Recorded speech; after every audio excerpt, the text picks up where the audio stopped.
Okay, well, welcome everybody to Fresh Peas, Botany and Genetics. Bienvenue à cet atelier sur le pois vert, la botanique et la génétique. Nous allons avoir Dwayne Falk qui va nous faire un retour à l'école. On va au cours de biologie. Je suis David Katzel du programme de la sécurité des semences de la Colombie-Britannique. Siri est avec nous aussi. Elle fait partie du même programme et on va vous présenter quelques diapos de logistique. Cette présentation sera enregistrée dans les deux langues et vous pouvez choisir un canal en cliquant sur le bouton interprétation et ensuite en choisissant une langue. Et Siri va vous dire la même chose en français. Et si vous m'entendez, ça c'est Peter qui parle, l'interprète, si vous m'entendez, c'est que vous avez déjà trouvé la fonction interprétation, donc tout est beau. OK, cette année, nous offrons la traduction simultanée pour permettre aux participants d'écouter dans la langue de leur choix. Vous pouvez choisir le canal audio pour entendre la traduction en anglais ou en français. Pour faire ça, allez en bas de votre écran et cliquez sur le bouton qui dit l'interprétation. Là, vous pouvez choisir d'écouter le français, anglais ou les deux si vous êtes bilingue. Vous pouvez également ajouter des sous-titres pour vous aider à comprendre. Merci. Great. We'd like to take this time to acknowledge the Nous reconnaissons les territoires ancestraux et non cédés de tous les peuples autochtones qui sont ici chez eux. Nous nous rencontrons ici virtuellement, mais il faut quand même prendre quelques instants pour reconnaître l'importance de la terre sur laquelle on travaille, sur laquelle on ensemence, où on joue, on travaille. Bon, donc, on reconnaît ces territoires ancestraux et non cédés de tous ces gens, tous ces peuples autochtones. On reconnaît cette longue histoire, cette longue tradition et ces liens millénaires entre les peuples autochtones et la terre qui sont affectés par le colonialisme et le racisme. En vivant ici, nous participons à cette expérience et pour être imputable, pour contrer cette violence, nous vous invitons à vous réfléchir à quelques questions. Quelles sont nos obligations envers les peuples autochtones qui étaient les premiers peuples et qui continuent à habiter ces terres? Comment peut-on appuyer les luttes actuelles des peuples autochtones avec la préservation, la résurgence et le développement, et comment vivre et cultiver la terre comme bonne personne régie par les traités? Nous vous encourageons à apprendre sur l'histoire de la terre sur laquelle vous êtes situé. On vient de vous donner deux ressources dans le chat, www.whos.land et native-land.ca. Vous pouvez donc vous situer sur le territoire, en fait, trouver le territoire sur lequel vous êtes situé. On veut cultiver un espace plus sûr dans ces réunions. Nous voulons effectivement créer un espace plus sûr, c'est-à-dire un environnement non menaçant qui offre du soutien, et ce pour toutes les personnes présentes. Nous espérons que les conférencières et les conférenciers se sentiront appréciés et respectés et qu'ils savent qu'ils peuvent choisir de ne pas répondre à une question. Nous espérons aussi que les participantes se sentiront à l'aise de poser des questions et d'apprendre ensemble. Soyez engagés, mais sans dominer. Parlez au jeu, définissez le nous. Et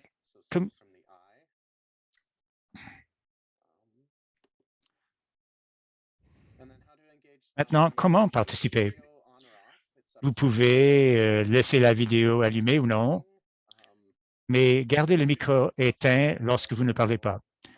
Vous pouvez vous présenter dans le chat. On aimerait savoir comment vous avez eu vent de ce webinaire, où vous êtes situé, qu'est-ce que vous faites dans la vie. Et vous pouvez poser vos questions aussi dans le chat. Et à un moment donné, vous allez pouvoir, au moment de la période des questions, vous allez pouvoir ouvrir vos microphones. Siri va vous présenter brièvement l'essai de semences citoyennes.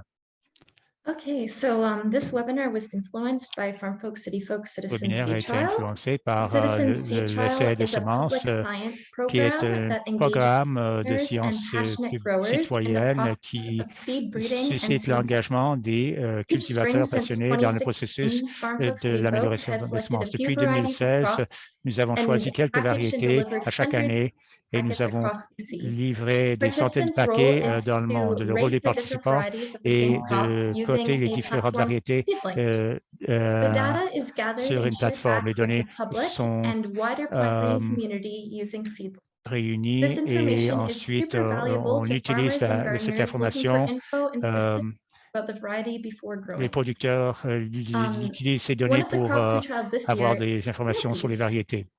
Nous avons And travaillé justement cette année sur des pois. we compared the vastly Nous avons different Slow comparé Can and Beauregard Snow Pea. deux Beauregard, you can variétés see on the de left side of your screen, is shorter, maybe like 3 feet tall. It has purple flowers. It has, pink flowers, and the pea pods are purple. Slow Can est The Slow Can is a des a cosses green vertes, snow pea. It has white tandis que flowers, Beauregard est rouge. vigorous, reaching more than Slow 7 Can and peas est have been really vigoureuse foundational in our et understanding of des fleurs genetics, blanches. how traits are passed from one generation to the Les next, pois making it a sont à la perfect base de learning notre crop to compréhension budding citizen scientists. de la génétique des plantes, comme on sait avec Mendel. Et donc, c'est une excellente culture pour les scientifiques citoyens.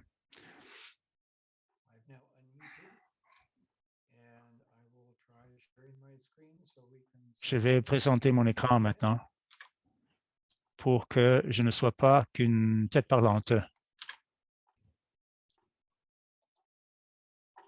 Okay, that should show everybody the first slide. Vous voyez donc l'écran et on peut y aller. Donc, mais commençons au début.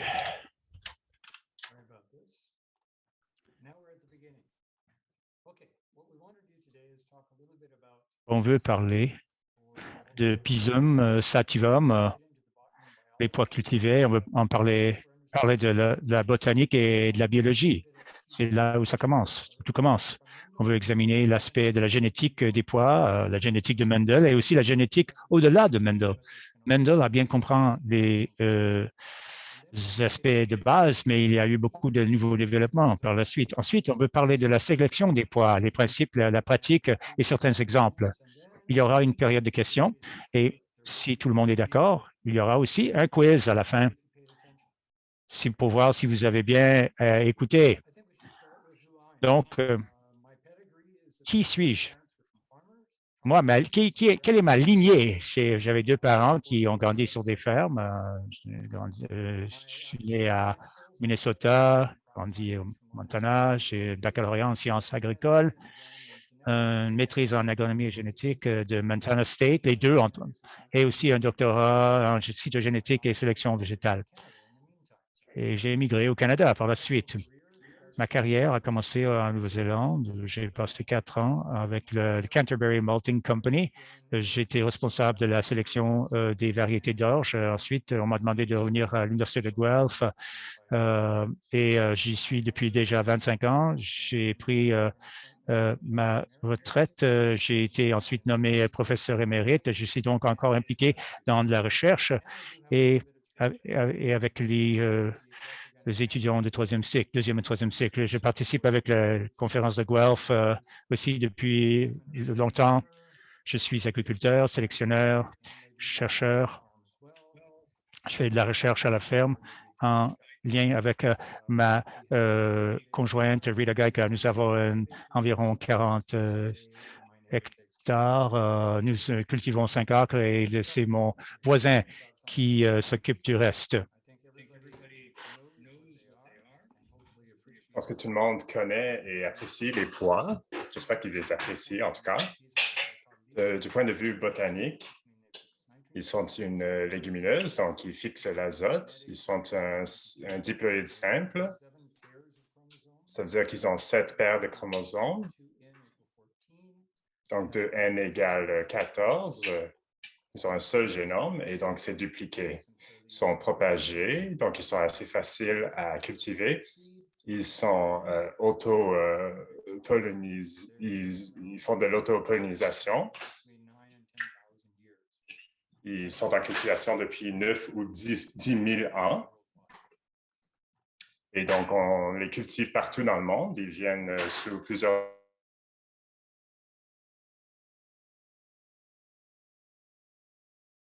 pois écossais, les pois gourmands, les pois mangent tout. Ils sont utilisés pour ils sont utilisés donc pour les sécher, puis on les mange aussi.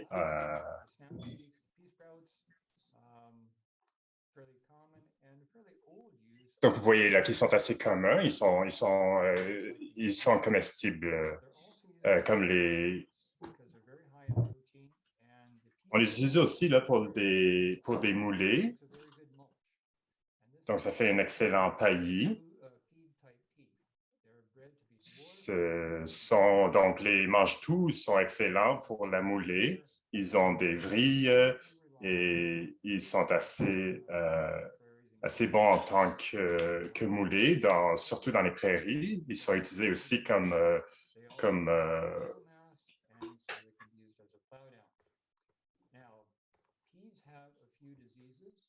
ils ont quelques maladies, mais rien de majeur. Il peut y avoir de la pourriture. Il y a plusieurs choses qui peuvent y arriver. Si nous regardons ici chez nous, on a des marmottes, on a toutes sortes de pestes en fait. Donc, en tant que bisannuels ou comme annuels, donc ils sont plissés. On a la péricarpe, donc de couleur ou non colorée, ça dépend. Donc, on peut avoir des cosses soit vertes ou jaunes. On peut les mettre en treillis ou non.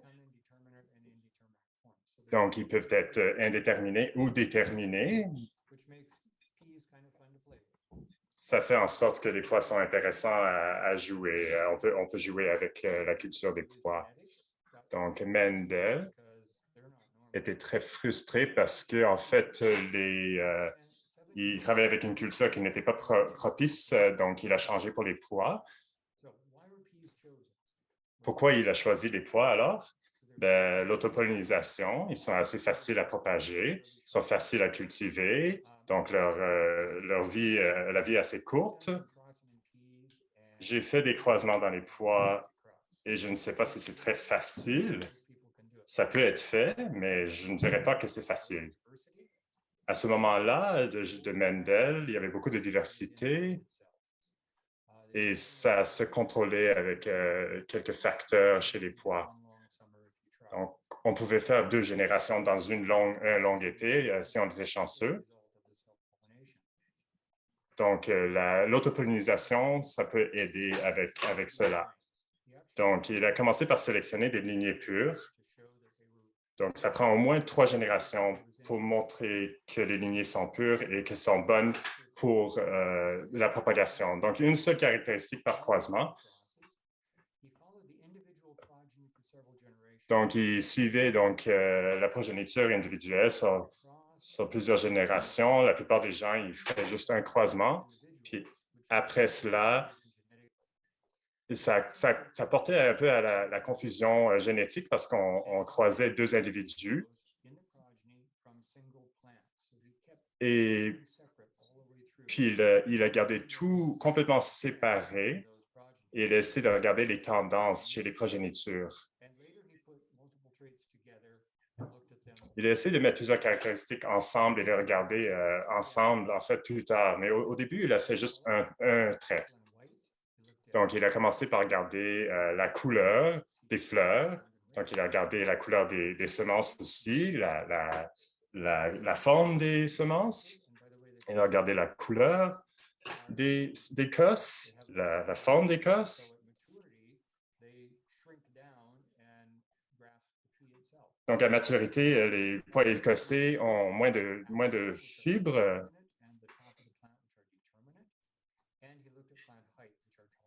Donc, il a regardé aussi la position des fleurs. Donc, certains qui sont déterminés, donc sont axiales. Donc, on voit que les fleurs sont en haut des plants. Et il regardait aussi la hauteur des plants.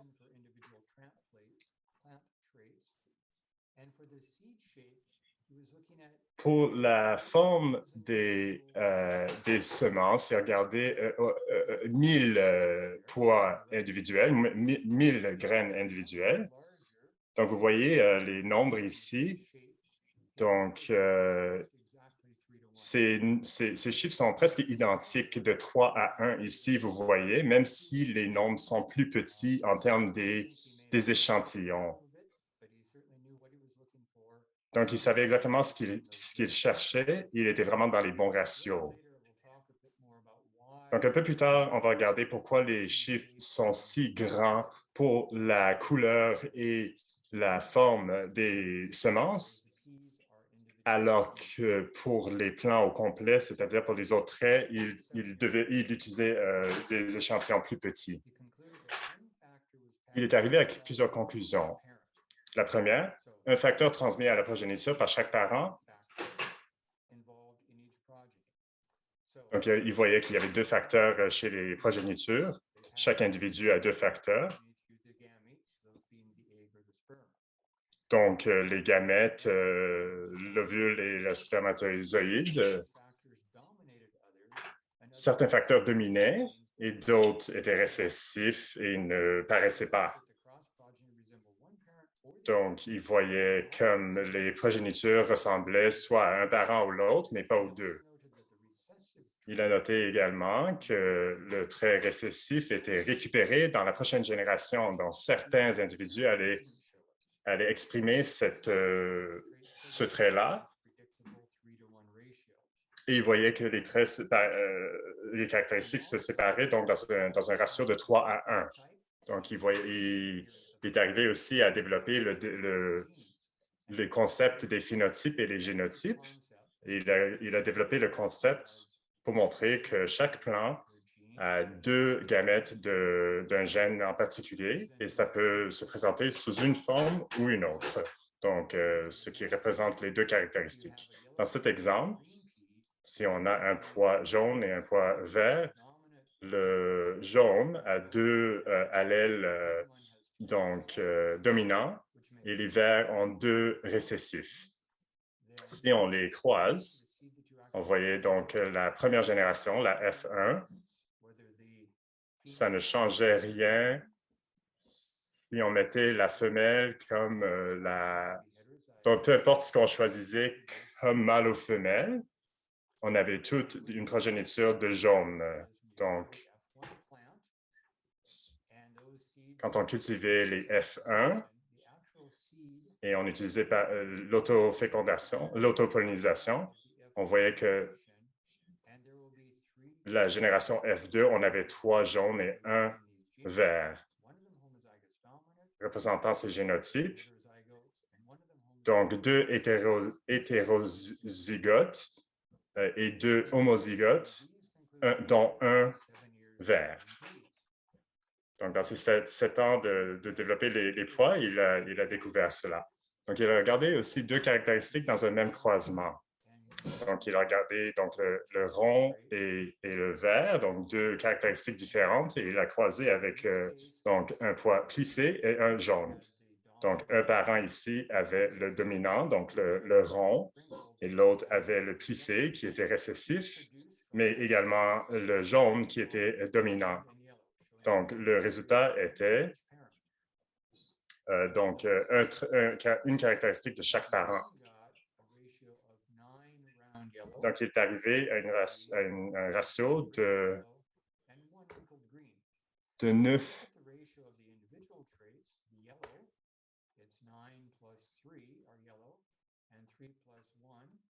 Donc, vous voyez que c'est 9 plus 3 et 3 plus 1, donc 12 à 4. Donc, c'est toujours un ratio de 3 à 1.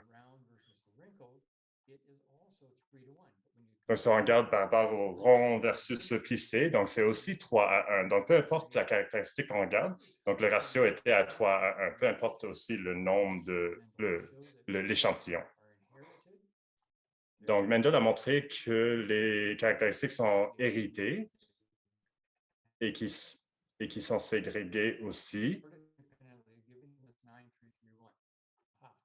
Donc, on est arrivé donc, à cet assortiment indépendant de 9 à 3 à 3 à 1.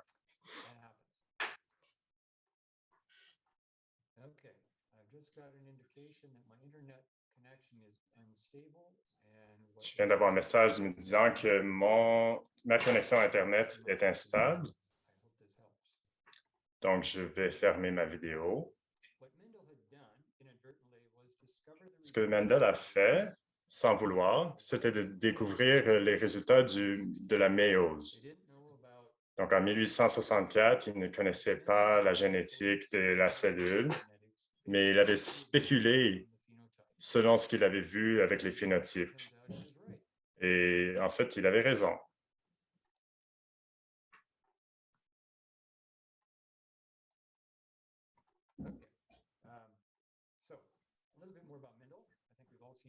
Un peu plus sur Mendel. On a tous vu son sourire. Donc, il était à Brno, en République tchèque, ce qui est maintenant la République tchèque. Si on regarde ce jardin, ce sont des pétunias, ce ne sont pas des pois, mais si vous croisez un dominant avec un récessif, vous avez donc chez la génération F1 le ratio de 3 à 1. Et on voit qu'il y a 2 hétérozygotes dans la génération, la troisième génération, c'est-à-dire et 2 homozygotes. Donc, un de très récessif et l'autre de très dominant. Il a développé la base de la génétique qui va au-delà. Il avait un assortiment donc indépendant. Les pois ont 7 chromosomes. Et donc, il a regardé 7 caractéristiques. Est-ce qu'il a eu de la chance? Il a eu un seul trait pour chaque chromosome ou est-ce qu'il y a quelque chose d'autre qui se passe? Et en fait, il a eu de la chance, même parce qu'il y avait un chromosome qui n'avait pas de gène là-dessus, mais un autre qui avait 2 caractéristiques. Donc, le rond versus le plissé était sur un même chromosome. Mais on a dû les ségréguer en grand nombre pour voir qu'ils étaient liés. Il a croisé le rond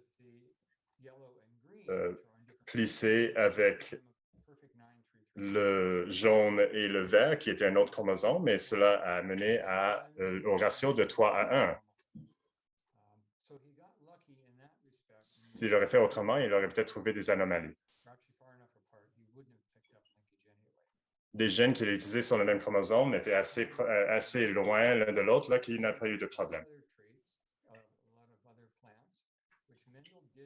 Donc, chez les pois et plusieurs autres cultures, plusieurs autres plants, on peut trouver la zénie. Donc, c'est le gène présent dans les tissus et issu de l'union des gamètes, donc l'embryon ou l'endosperme. Donc, les cotylédons. Voici une cosse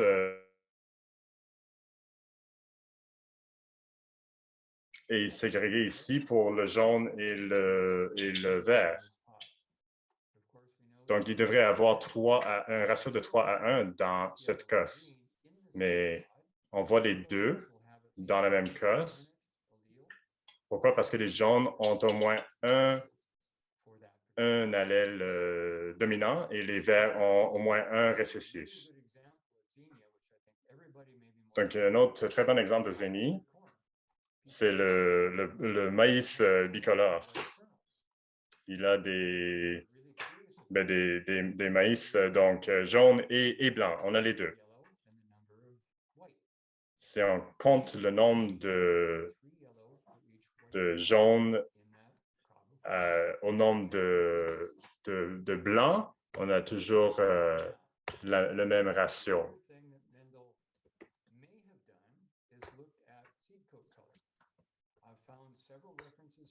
Donc, on regarde aussi, il a regardé également le tégument des graines. En plusieurs cas, ça peut être coloré, ça peut être mauve ou ça peut être gris ou blanc. Et donc, un exemple ici là, du tégument coloré versus le vert. Donc, il aurait trouvé une association très, très proche, en fait, entre la couleur des fleurs et le tégument des graines. Toutefois, ceci est un autre phénomène qui est assez commun et ça s'appelle la pléiotropie. Donc, ici, on regarde plusieurs caractéristiques. Donc, ici, la couleur des fleurs et la couleur du tégument. Et c'est l'anthocyanine ici qui est exprimée chez les fleurs mauves, mais non pas chez les fleurs blanches.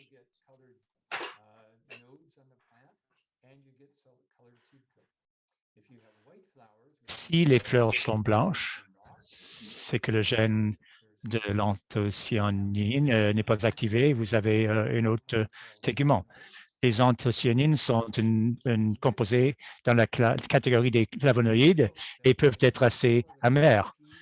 Vous savez que la plupart des pois que l'on mange, les pois mange-tout, ont des fleurs blanches. S'ils avaient des fleurs pourpres, il y aurait un peu d'amertume. Certaines des pois mange-tout ont des fleurs mauves, mais l'étape à laquelle on les mange fait en sorte qu'il n'y a pas beaucoup d'amertume. Il y a une certaine logique et ça remonte à la génétique. Si Mendel avait étudié la couleur des fleurs et du tégument dans la même population, il aurait trouvé cette liaison très étroite entre la couleur de la fleur et du tégument. Heureusement, il n'avait pas de telles populations pour lui. Et une autre chose qu'il a fait, bon, nous sommes allés plus loin. Il avait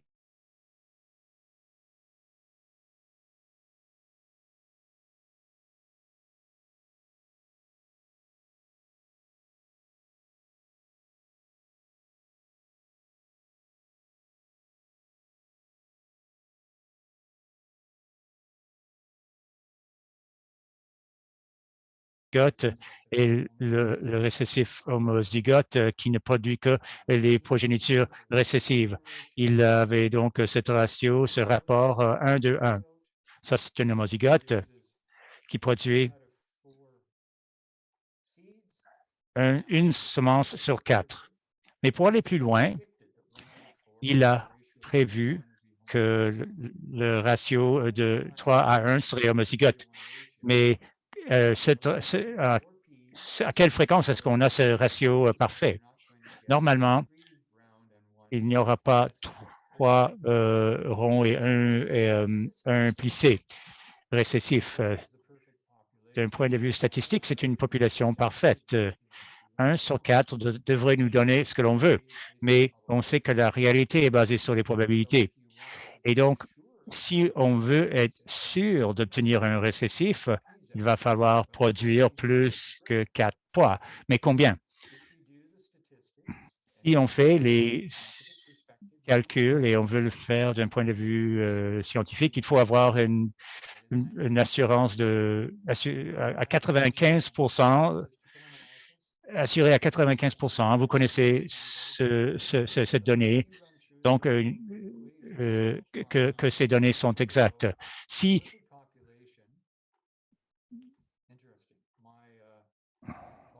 il y a un petit problème aussi, la diapo est bloquée par la barre. Si vous le faites assez souvent, comme Mendel, si vous avez une population assez grande,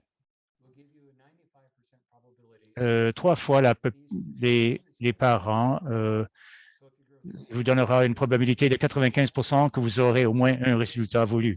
Ça veut dire qu'il faut avoir 12 semences, produire 12 semences pour obtenir une récessif homozygote à 95% du temps. C'est important parce que quand on plante les pois, on ne sait pas quelle sera la couleur de la fleur. Donc, il faut en planter assez pour avoir les résultats escomptés. La génération F1, nous avons 100% hétérozygote. À la F2, nous avons 50% hétérozygote. Et dans la génération F3, on est rendu à 4 hétérozygotes ici. On a 2 de ceux-là, donc ça va nous donner 2 fois de plus. On a 2 homozygotes ici et 4 hétérozygotes. Ça donne 2 récessifs homozygotes et de ce croisement-là et 4 de plus pour un total de 16. Je ne sais pas comment faire disparaître cette barre, mais on fait les calculs. Donc, hétérozygote, 100% dans F1, dans F2, 50%. Et dans F3, les hétérozygotes sont à 25%. Vous en perdez, ça se réduit de moitié à chaque génération. Donc, ça, c'est dans le cas de l'autopollinisation. Et le corollaire est qu'on va augmenter donc le niveau d'homozygosité. Généralement, on veut des lignées pures. Donc, plus on avance dans les générations et plus il y a des homozygotes. Il faut continuer, faire un certain nombre de générations avant d'avoir une bonne probabilité d'avoir des homozygotes. Quelqu'un a fait les calculs?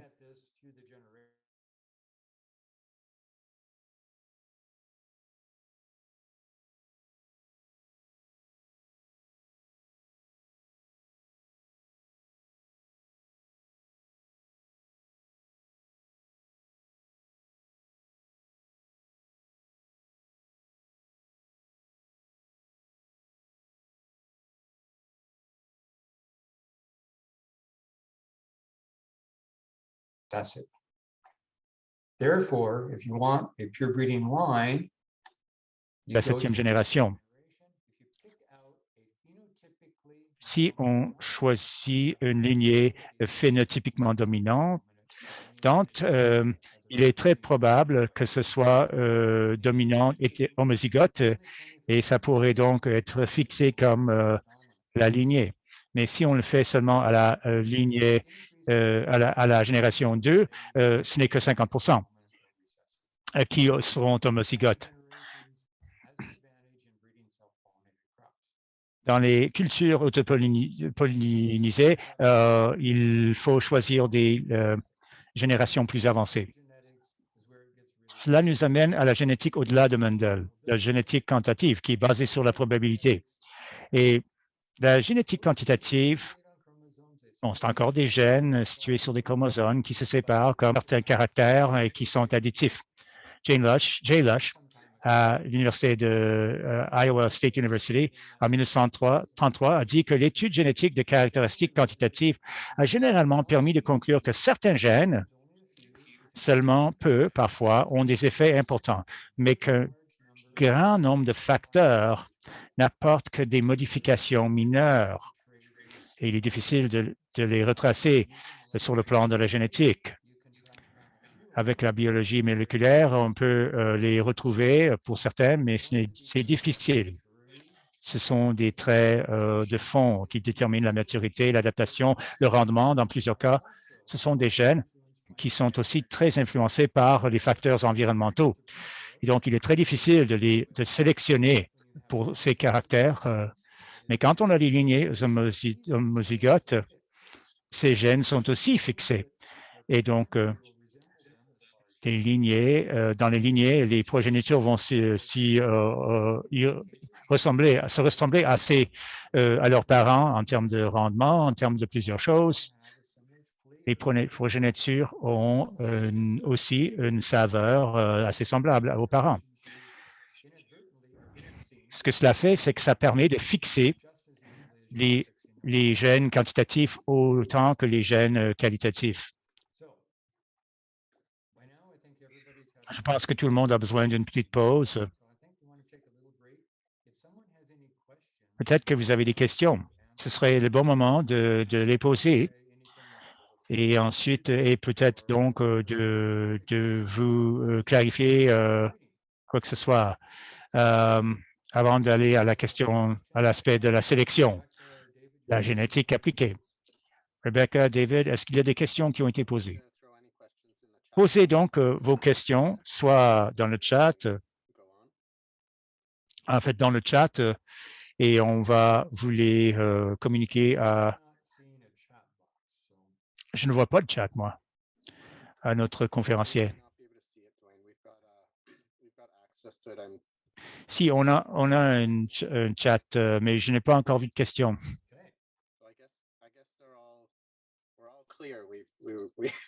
Je pense que tout est clair. Si, on vient de voir. Ah, là, il y a une question qui vient d'arriver. La résistance aux maladies et la rusticité, est-ce que ce sont des caractères? Est-ce que la résistance à la maladie et la rusticité sont considérés des caractères? La résistance aux maladies, oui. Et certaines résistances sont influencées ou contrôlées par des gènes importants, d'autres par des gènes mineurs. Dans certains cas, la résistance, bon, la plante sera résistante ou susceptible. Dans d'autres cas, il y a des niveaux de résistance. Il y en a qui ont une bonne résistance, mais pas complète. D'autres n'ont pas du tout, ou ont très peu de résistance, mais ne sont pas non plus très susceptibles. Dans certains cas, ce sont des caractères quantitatifs. Dans d'autres, on pourrait dire que c'est plutôt qualitatif. Et ça peut être les deux types de gènes, dépendamment de l'environnement. Ça rend la chose encore plus intéressante. La rusticité, c'est quantitatif dans presque tous les cas. Certaines plantes survivent mieux que d'autres. Aucune n'a une tolérance, ou presque n'a une tolérance complète au froid. Les pois sont déjà très tolérants au froid. Pour les températures chaudes, il y a des pois qui sont plus tolérants que d'autres. Les pois ne sont pas très tolérants aux grandes températures parce que les pois émanent de la région méditerranéenne et peuvent donc passer l'hiver, comme les céréales. Ce sont des annuels qui passent l'hiver ou souvent, parfois, une bisannuelle et vont donc pousser dans la saison des pluies, la saison pluvieuse. Il y a une certaine tolérance au froid et à la chaleur, mais un peu moins à la chaleur. Il n'y a pas d'autres questions pour l'instant, donc tu peux continuer.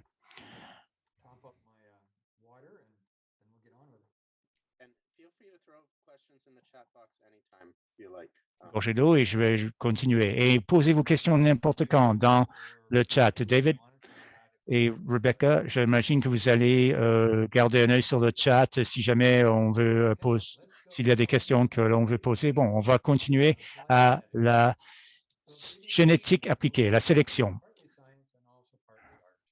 C'est un art et une science. Il y a des gens qui ont été d'excellents sélectionneurs bien avant que l'on connaisse la science. Et ces gens, nos ancêtres, lointains ancêtres, ont domestiqué plusieurs de ces cultures. C'était un travail beaucoup plus ardu que ce que l'on fait aujourd'hui. On est en train d'ajouter, de faire de petites choses, de petits ajustements. Mais eux, ils ont domestiqué la plante jusqu'à un moment où on pouvait, au point où on pouvait en faire, produire beaucoup de nourriture et qu'elle puisse survivre dans l'environnement. Ce qu'un sélectionneur a besoin de connaître principalement, c'est la génétique des cultures. Il a besoin de savoir qu'elles fonctionnent du point de vue génétique. Et la gestion des cultures, il faut savoir comment les cultiver et comment la cultiver de façon pour avoir des bons résultats et de connaître les maladies et de les gérer pour ne pas perdre les récoltes au complet. Et il faut connaître aussi les ravageurs. Parce que vous avez beaucoup de lapins dans votre jardin, vous allez perdre vos pois, ils vont les manger. Donc, il faut gérer vos ravageurs. Vous devez connaître quelque chose sur l'utilisation finale de la culture également. Si vous cultivez des pois mange-tout, il faut connaître comment ils sont cultivés, quand les cultiver, toutes les caractéristiques de cette culture au moment où elle est consommée. Ça aide de connaître le plus sur la culture que possible. Donc, comme ça, vous allez connaître ces choses intuitivement, de façon intuitive. Donc, le programme de sélection, il y a plusieurs étapes à suivre. Donc, il faut fixer des objectifs. Donc, qu'est-ce que vous essayez de faire? Il faut connaître le résultat à la fin. Qu'est-ce qu'on devrait essayer d'atteindre? Il faut choisir les parents qui ont quelques-unes des caractéristiques. Donc, pour produire de la progéniture qui ont toutes les caractéristiques que vous cherchez, il faut souligner la méthodologie, avoir un plan. Il faut faire les calculs pour s'assurer que vous allez avoir une population assez grande pour avoir une probabilité raisonnable pour avoir ce que vous cherchez. Et après cela, vous faites les croisements et vous poursuivez le travail. Donc, la génétique. Par exemple, si vous voulez développer un pois mange-tout qui a le trait récessif, qui a la cosse jaune, les fleurs blanches et les feuilles en vrille, on va devoir trouver des parents qui ont ces quatre traits caractéristiques-là. Les croisements sont faits avec deux parents, donc il faut considérer tous les facteurs. Donc, nous avons un pois mange-tout vert qui a des cosses vertes, des vrilles. Autrement dit, la filia, le gène de la filia et les fleurs blanches. Je veux la combiner avec un pois, donc une lignée de pois mange-tout jaune. Il n'a pas il a les feuilles normales, donc pas de vrilles.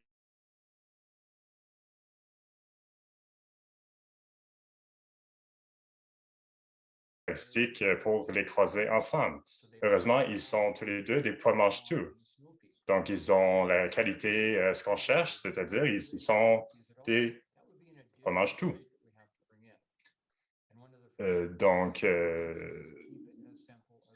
On essaie donc, en fait, un des principes, c'est de garder les croisements les plus simples que possible. Si nous croisons, par exemple, deux pois mange-tout, nous allons probablement avoir un bon pois mange-tout, mais ça va être hétérozygote en termes des fleurs, des feuilles et des cosses. Donc, nous allons travailler avec trois caractéristiques. Donc, maintenant que nous avons choisi nos parents, nous savons qu'est-ce qu'on veut faire. Maintenant, il faut essayer de déterminer la méthodologie. Donc, on va avoir la F1, la génération F1. On a trois gènes différents. Donc, hétérozygote. Donc, la progéniture F2, on devrait avoir un quart de tous ces trois caractères-là.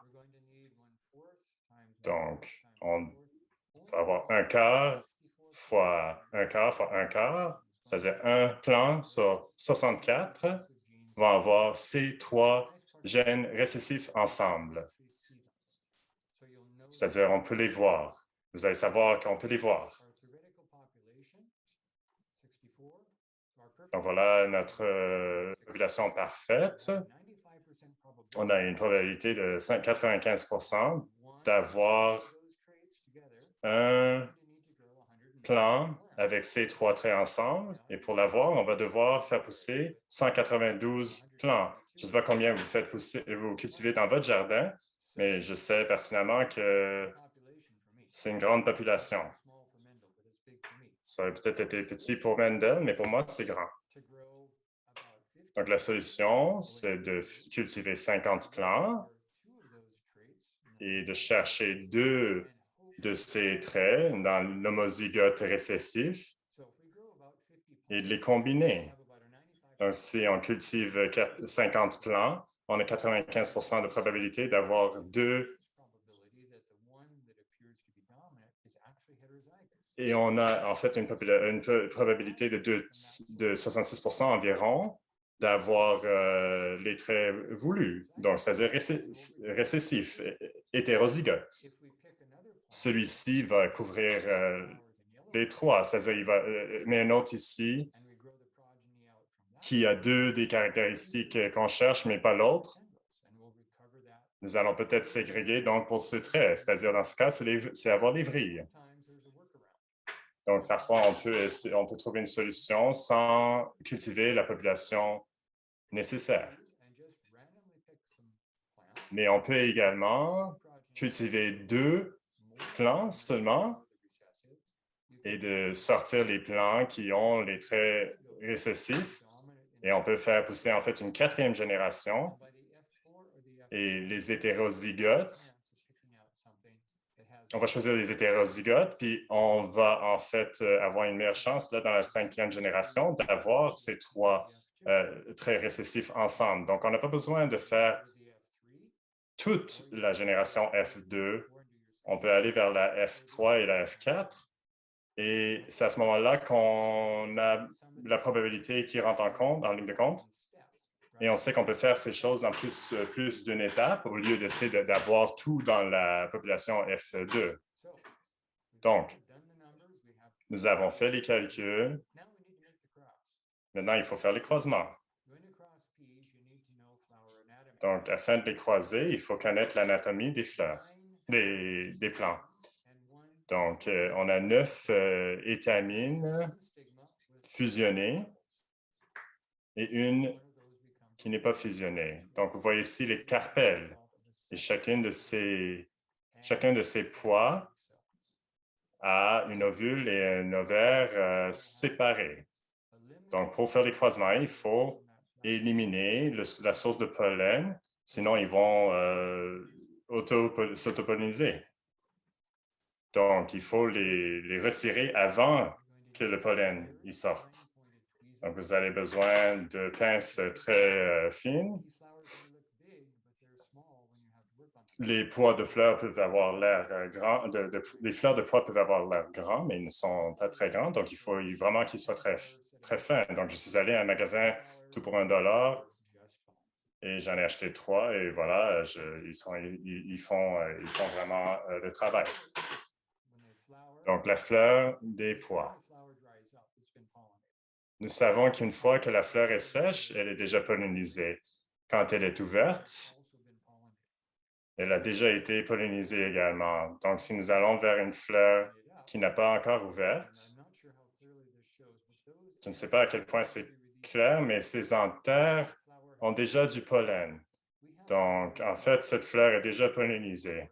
Il faut aller vers une fleur immature, une comme celle-ci, qui n'est pas ouverte, pour chercher les anthères, pour sortir les anthères avant qu'elles soient pollinisées. Donc, nous allons ouvrir et enlever les pétales d'un côté pour exposer les anthères. Et nous les enlevons avec les pinces et nous les comptons. Et la mère nature donne 10 anthères dans chaque plante. Donc, il faut toutes les retirer. Si vous sortez 9 seulement, vous allez avoir de la pollinisation, autopollinisation. Vous allez avoir besoin de polliniser les stigmates. Quand on retire les anthères, on peut polliniser les stigmates en même temps. Parfois, il faut attendre pour que les stigmates soient réceptives, en fait. Elles ne sont pas encore prêtes, alors il faut s'assurer qu'elles sont matures. La meilleure façon de faire, c'est de prendre la stigmate du plant mâle, donc une avec une fleur mauve qui a du pollen. Le pollen est collant, mais il va coller au stigmate. Donc, si vous le retirez et vous le mettez dans la femelle et vous les brossez, vous allez avoir une très bonne pollinisation de cette façon, de brosser dans la plante femelle. Mais la stigmate on peut utiliser la stigmate du mâle pour polliniser la fleur femelle.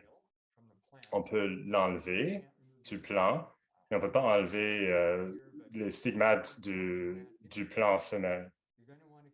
Si vous travaillez dans un jardin, vous voulez garder ça très simple. Donc, amenez la fleur mâle et retirez l'antère et le stigmate et faites brosser sur les fleurs femelles.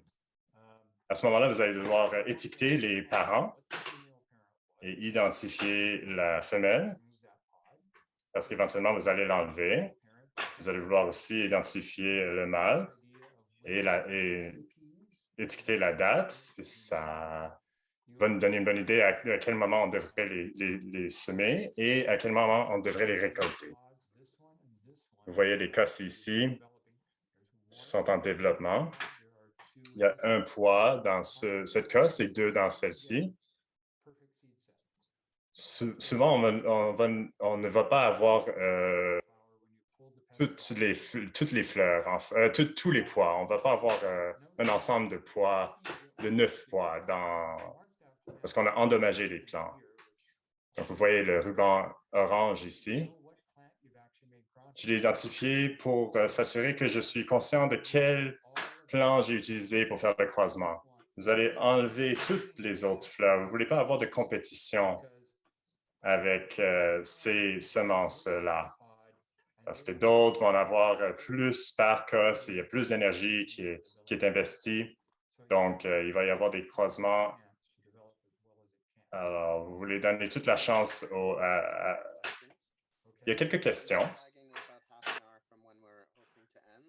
Je vais juste vous indiquer également qu'on est à 30 minutes de la fin, donc je vais m'assurer que toutes les questions, on a des réponses à toutes les questions. Donc, on a une question ici. Est-ce que les gènes récessifs deviennent dominants?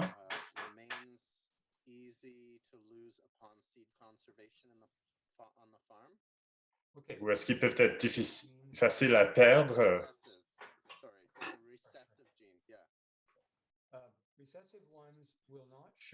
Les gènes récessifs ne vont pas apparaître dans la première croisée. Quand vous faites un croisement,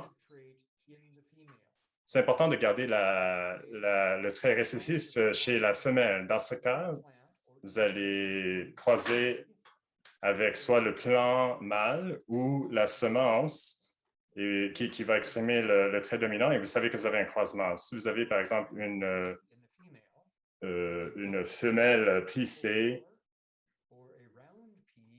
ou avec une fleur mauve et vous ne voyez pas ces traits récessifs,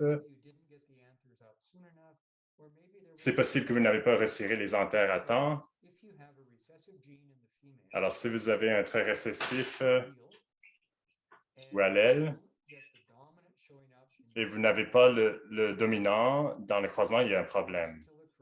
Donc, il faut chercher un caractère dominant dans la première génération, la F1. Et ça, c'est un marqueur important pour s'assurer que vous faites un vrai croisement.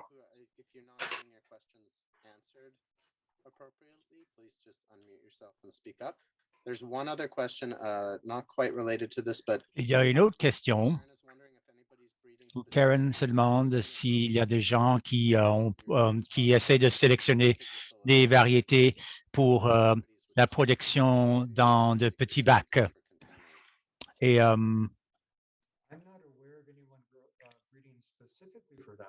ou en pot. Il y a des variétés naines qui seraient plus adaptées à la production en bac que des variétés de grande taille, des variétés grimpantes. Donc, je pense que ces variétés seraient plus adaptées à cela. Il faudrait peut-être avoir une petite treillis, mais la plupart un petit treillis, mais normalement, on pourra le faire dans un bac. La variété Slocan que j'ai produite cet été est une variété grimpante, vigoureuse. J'ai mis un treillis, même si le treillis avait 2 mètres de haut. Donc, certaines de ces variétés fonctionneront bien dans des conteneurs, dans des bacs, d'autres absolument pas. Une autre question de Rebecca. Dans une population, une variété autofécondant, qu'est-ce que l'on peut faire pour protéger les gènes récessifs qui pourraient être utiles à l'avenir dans un climat en mutation? Pour le faire, il faut maintenir des hétérozygotes, donc chercher la séparation dans la génération suivante ou maintenir les 2 populations. Si vous avez une population de 50 et vous prenez 5 semences de chaque plante, peu importe le phénotype, et que vous les produisez et que vous prenez 1 ou 2 semences de chacune de ces graines de chacune de ces plantes et vous maintenez de 50 à 100 plantes avec la sélection aléatoire ou pas de sélection du tout, les gènes récessifs seront maintenus dans une seule population sans sélection. Mais dès qu'on commence à sélectionner ou choisir des types, vous allez peut-être perdre des gènes récessifs. La terre-mère fait de la sélection à chaque année. N'oubliez pas, certains gènes vont disparaître avec le temps, d'autres vont devenir plus dominants dans la population, étant donné la sélection naturelle. Et c'est associé avec un autre phénomène qui s'appelle la dérive. C'est un phénomène complexe que l'on ne peut pas expliquer aujourd'hui. Mais n'oubliez pas que la terre-mère est toujours en train de sélectionner. Si vous ne sélectionnez pas, la terre-mère va le faire. Et même si vous sélectionnez, elle va ajouter ses propres critères.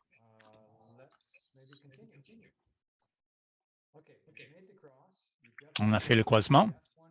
On veut cultiver les plants F1 dans un bon environnement parce qu'on veut produire un maximum de semences. Parce que vous n'avez probablement pas eu beaucoup de graines croisées, de semences croisées. Donc, pour avoir une bonne population F2, il faut avoir déjà des candidats dans la génération F1. À la F2, on voit une séparation pour les vrilles et la couleur des fleurs. Je peux commencer à sélectionner. Certains ne peuvent pas être choisis, sélectionnés avant que la plante soit mature. Généralement, on va marquer celle que l'on veut parce que peut-être que vous n'allez pas trouver tous les caractères réunis dans une seule plante et que vous allez devoir donc maintenir certaines de ces plantes. À retenir lors du croisement de poids. Utilisez le récessif comme femelle, si possible. Faites les croisements tôt dans la saison, quand les plantes sont vigoureuses et en train de fleurir. Si vous attendez à la fin de la saison, les plantes ne seront peut-être pas en santé. Faites les croisements le matin. La pollinisation chez les pois se fait le matin, c'est plus frais. Vous allez avoir une meilleure production de semences. Étiquetez tous les croisements et identifiez les plants. Parce que peut-être que vous allez perdre d'étiquettes. Enlevez les fleurs et les cosses concurrentes. Effectuez une vérification périodique. Enlevez les nouvelles fleurs. Récoltez dès que matures. Parce que si on les laisse là sur la plante, quelqu'un d'autre va les récolter pour vous. On a, par exemple, des Suisses qui adorent les pois. Ou peut-être que vous allez perdre les semences autrement. Bien nettoyer et sécher les semences. Il faut le faire parce que la cosse peut avoir une maladie, porter une maladie qui serait ensuite transmise à la semence. Mettre les semences dans une enveloppe spéciale. Ça, c'est de grande valeur. Il faut la réserver à part. Cultiver les plants F1 dans un bon environnement. Même chose pour les plants F2. Et ensuite, étiqueter ou identifier les plants F2 que vous voulez récolter, parce que peut-être que la couleur de la fleur ne sera pas visible lors de la récolte. Ensuite, récolter les plants F2 choisis qui auront donc des semences F3, encore une autre génération. Plus homozygote qui se rapproche de plus en plus d'une lignée pure. On sait comment le faire. Faisons-le. Regardons des exemples réels. J'ai un petit projet pour développer des pois résistants à l'hiver. Ce sont des variétés qui ressemblent au blé rustique. Et j'en ai déjà planté. Et si ça peut pousser assez à l'automne, ces plantes vont pouvoir passer l'hiver et continuer à pousser au printemps.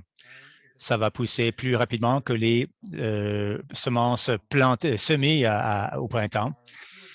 La plupart de ces variétés sont des variétés à grande teneur en féculents. Donc, nous, on veut des pois plutôt sucrés. Pour les pois pour la mise en conserve, il faut utiliser une variété déterminante avec des vrilles croisées avec des pois de jardin pour que les cosses se trouvent au sommet. C'est beaucoup plus facile de les récolter par machine.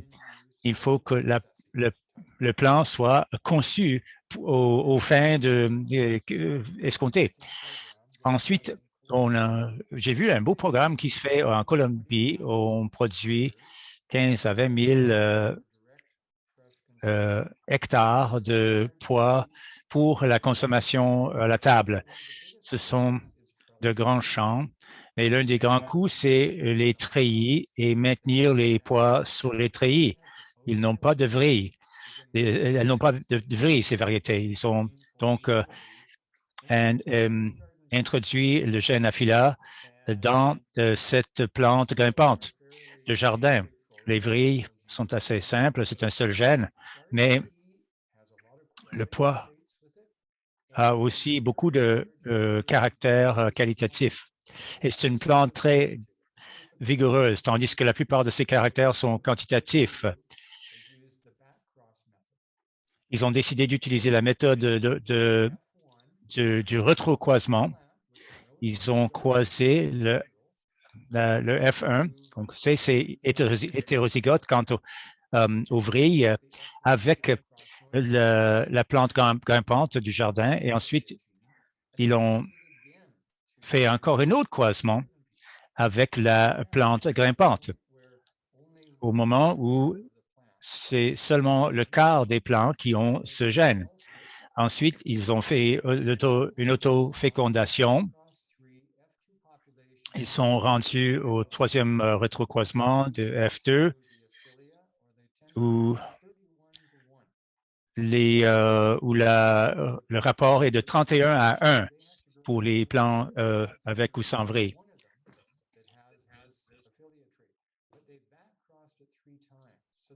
Ils ont fait donc 3 rétrocroisements. Tous les gènes sont assez fixés pour le type de plante qu'ils veulent, la qualité qu'ils veulent, la résistance aux maladies, les adaptations nécessaires. Ils ont fait donc un raccourci. Ils ont accru la complexité de l'examen de l'étude de ce seul caractère, mais ils ont réduit la complexité des gènes de fond. Je trouve que c'est une façon très créatrice de faire d'effectuer une tâche très complexe, celle d'ajouter un seul gène.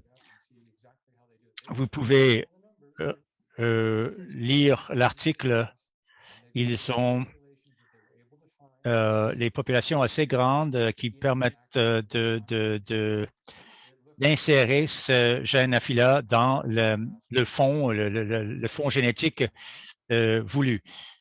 Ça ressemble beaucoup à la variété qu'ils recherchent. Moi, je veux faire des croisements avec entre mon pois mange-tout jaune et Slocan. Ce sont de belles cosses. La mienne a de belles cosses aussi, mais pas comme Slocan. Je veux aussi avoir une autre qualité de graines, de graines, et je veux que la cosse soit jaune et non pas verte. Si vous avez déjà fait des cosses jaunes, c'est beaucoup plus facile à trouver que sur le plan, parce qu'on les voit, tandis que les cosses vertes se perdent dans le feuillage. On va faire la séparation pour la couleur et la taille des cosses. Ce sera un effet de fond, mais la couleur sera un seul gène. C'est un gros projet. Nous faudra de grandes populations. En Latvie où ils sont en train de faire un croisement pour avoir une variété séminaine avec des vrais qui rendra le travail beaucoup plus de combinage beaucoup plus facile. C'est un projet complexe dans un contexte réel. Ce sont autant d'exemples de choses qui se font avec les pois dans le monde. Mais tout tourne autour de la génétique mendélienne de base. Ils connaissent leurs gènes et ils savent ce qu'ils veulent faire. Et maintenant, vous savez tout ce qu'il faut faire aussi. Vous pouvez faire ce qu'il faut faire pour créer vos propres variétés. La philosophie. La sélection, c'est l'évolution sur les stéroïdes.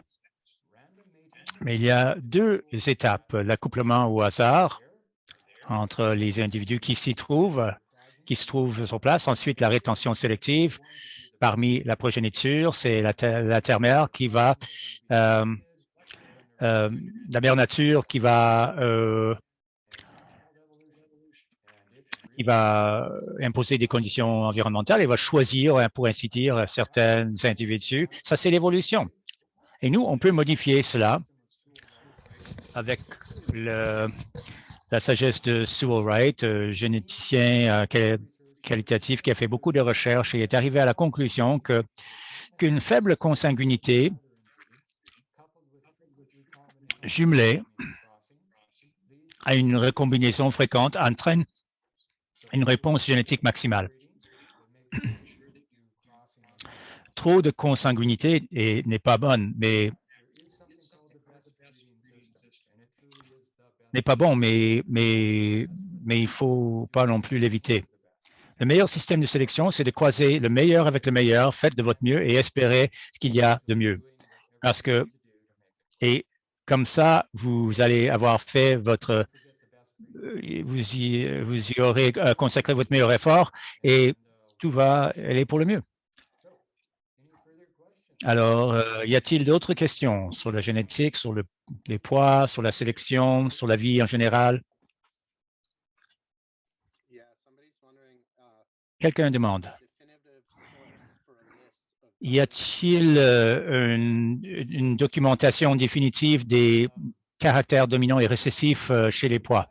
Et je ne l'ai pas cherché, mais j'imagine que si vous cherchez sur l'Internet, vous demandez à professeur Google et que vous faites poids, caractère dominant, caractère récessif ou génétique, vous allez en trouver beaucoup.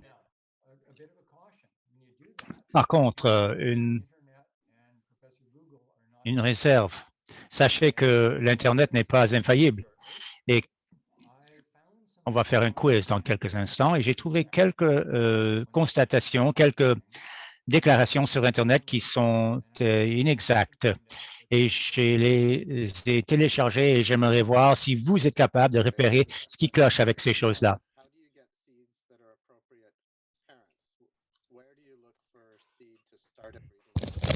Comment on trouve des parents qui sont appropriés? Dans des catalogues de semences, la plupart vont décrire les caractéristiques des variétés, donc allez dans les catalogues de semences. Et si vous voyez quelque chose qui vous intéresse, cultivez-la. Et ensuite, regardez, cherchez pour les côtés indésirables, les insuffisances. Donc, dans mon cas, je veux des pois mange-tout avec des fleurs blanches, avec des crosses jaunes et des vrilles. Je ne peux pas trouver un pois dans une seule... Je ne peux pas trouver une seule variété qui a toutes ces caractéristiques, mais je peux trouver deux qui les ont.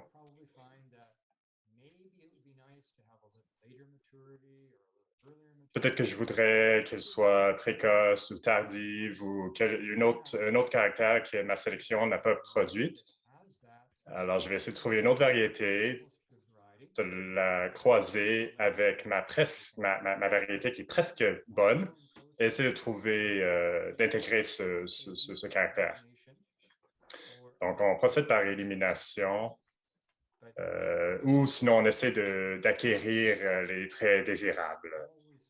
C'est difficile de trouver des variétés qui ont tous les caractères que vous voulez. Et je pense que tous les jardiniers ont quelque chose qu'ils voudraient améliorer chez toutes les variétés qu'ils cultivent.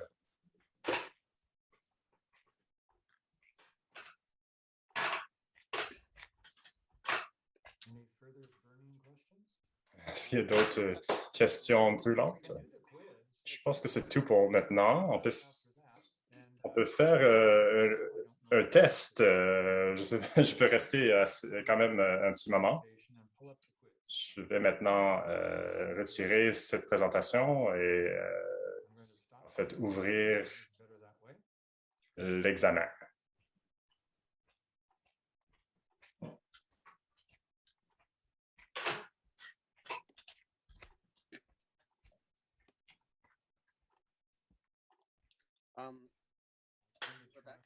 Rebecca's got a question in here while we wait for your.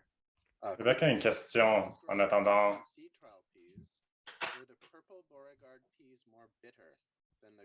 Est-ce que les pois Beauregard mauves sont plus amers que les autres? C'est une très bonne question parce qu'elles devraient être amères.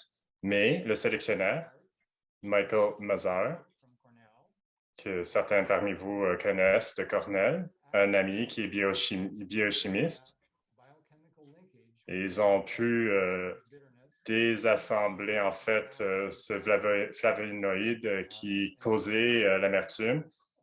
Et ils ont fait un beau travail et il a publié aussi sur le sujet et je crois que c'est très intéressant à lire, mais je n'ai pas la référence. Et si vous le contactez à Cornell, ça vaut vraiment la peine de lire parce que ça montre que si nous cherchons assez loin dans la biochimie, on peut parfois résoudre certaines de ces problématiques génétiques. Certains trouvaient qu'ils avaient en fait une saveur assez c'est-à-dire ils n'étaient pas doux ni très amers. Je suis d'accord avec cela. Je trouve que le Socan était vraiment meilleur, en fait, en termes de culture. Les Beauregard produisaient très peu de cosses avant qu'ils montent en fleurs, en fait, dans la chaleur. Les plants étaient un peu tardifs, mais je n'avais pas de problème avec les Socan. Alors que les Beauregard, je n'avais pas beaucoup de cosses, en fait. OK, c'est maintenant le temps de l'examen. Voici ce que j'ai trouvé sur Internet, cet exemple du travail de Mendel. Il y a une erreur. Est-ce que tout le monde l'a vu?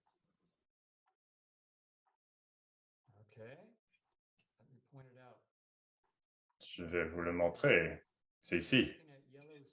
Regardons des poids verts versus des poids jaunes. Et on devrait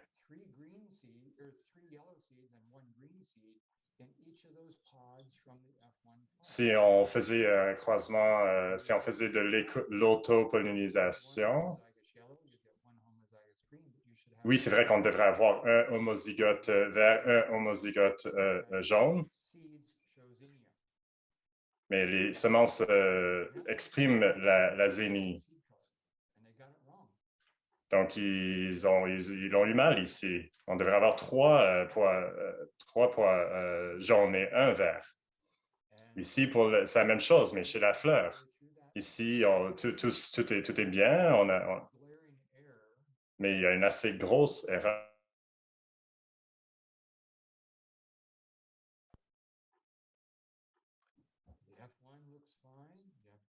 La F1 a l'air bien, la F2 a l'air bien, mais la F3, qu'est-ce qui s'est passé? Pourquoi le blanc est devenu récessif? On devrait avoir trois mauves et une fleur blanche ici. Quelque chose de dominant, c'est toujours dominant. Ça ne peut pas changer, ça ne peut pas devenir récessif. Donc, faites attention sur Internet à ce que vous lisez. Voici un autre problème, mais plus subtil cette fois-ci. Vous voyez la F1, vous prenez un échantillon, donc un poids de la génération F2, vous le prenez pour la F3, vous avez les hétérozygotes, vous avez les homozygotes. Mais le problème, c'est d'où vient cet homozygote ici? Ce n'est pas le bon génotype. Ça devrait être homozygote dominant et non récessif. Si c'était hétérozygote, pourquoi ça produit un homozygote en progéniture? Si vous n'avez pas de récessif dans une grande progéniture, alors le parent était sûrement homozygote. Si vous avez de la ségrégation, le parent devrait être hétérozygote et certaines des progénitures devraient avoir les deux traits, les deux caractères. Vous voyez ici qu'on a commencé avec un jaune et un vert. Donc ici, on regarde la couleur des cosses et on les a croisés pour avoir des cosses vertes qui est dominante. Et dans la F2, on a eu 3 à 1, ce qui fait du sens, ce qui a du sens. Mais il y a un petit problème ici, dans cet exemple.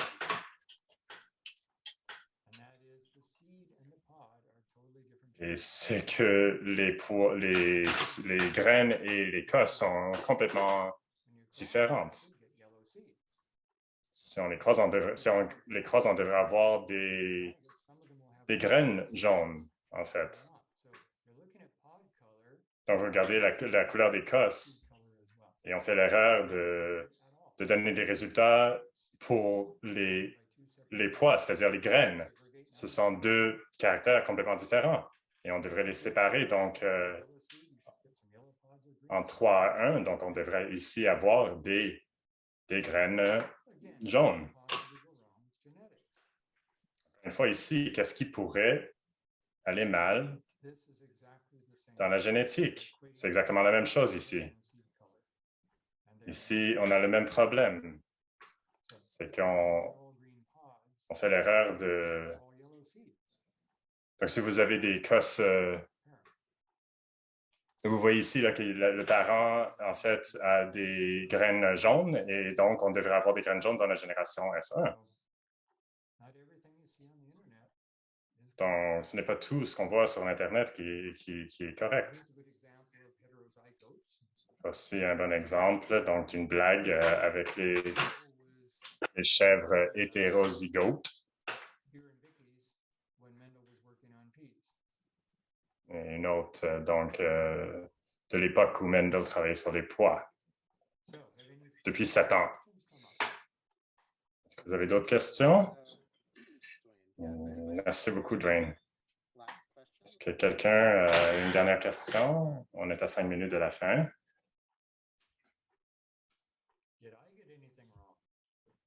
Est-ce que j'ai fait des erreurs, moi?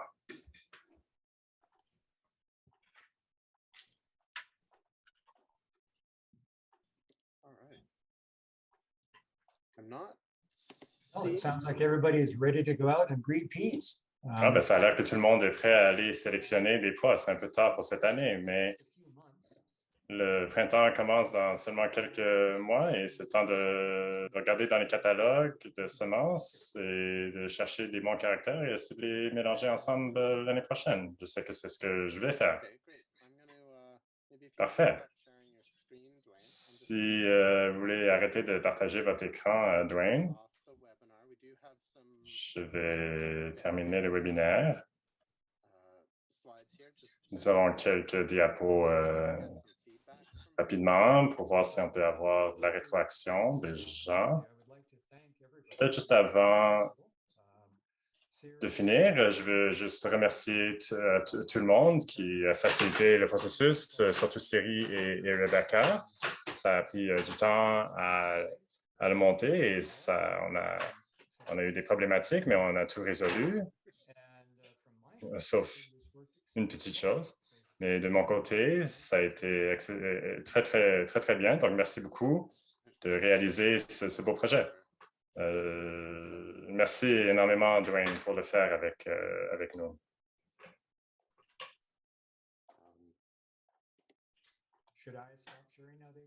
Est-ce que je devrais arrêter de partager mon écran maintenant? Oui, s'il vous plaît, je vais juste mettre des diapos pour terminer. Je vais arrêter de partager ma tête aussi. Okay, so yeah, thank you everybody for coming. Merci encore tout le monde d'être là. Feedback. Nous aimerions avoir votre rétroaction. Do we have I'm not sure if we have a poll Je ne suis pas sûr si on a un sondage or not, Rebecca. pour la rétroaction. Oui, mais il y a quelqu'un dans le compte, donc il faut juste que je leur demande de quitter. On veut surtout savoir comment votre connaissance a changé pendant cette présentation et juste la qualité de la présentation. Et je vous invite à m'envoyer vos commentaires.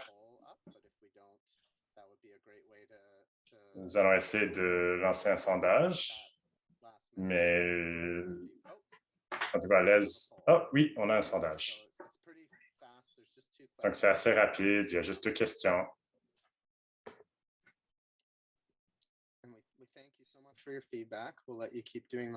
Merci pour votre rétroaction. On va vous laisser terminer le sondage. Si vous aimeriez rester garder le contact donc pour d'autres projets, on a un lien ici vers le site web. Et le prochain webinaire, c'est sur les haricots, sélectionner des variétés de spécialité. Et celui-là, on va le faire le 29 septembre à donc 16h, heure de l'Est. Demander si l'enregistrement allait être mis sur le site web. Je crois que oui.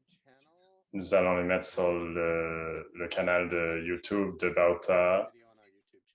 Oui, nous allons le faire. Donc, si vous êtes inscrit, vous allez le recevoir par YouTube. Et nous allons avoir les deux, donc l'enregistrement en français et en anglais.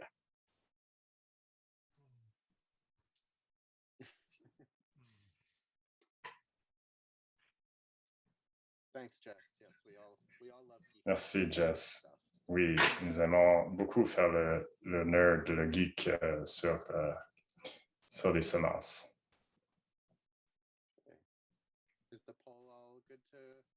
Est-ce que le sondage est terminé? On va savoir, Rebecca, quand c'est terminé.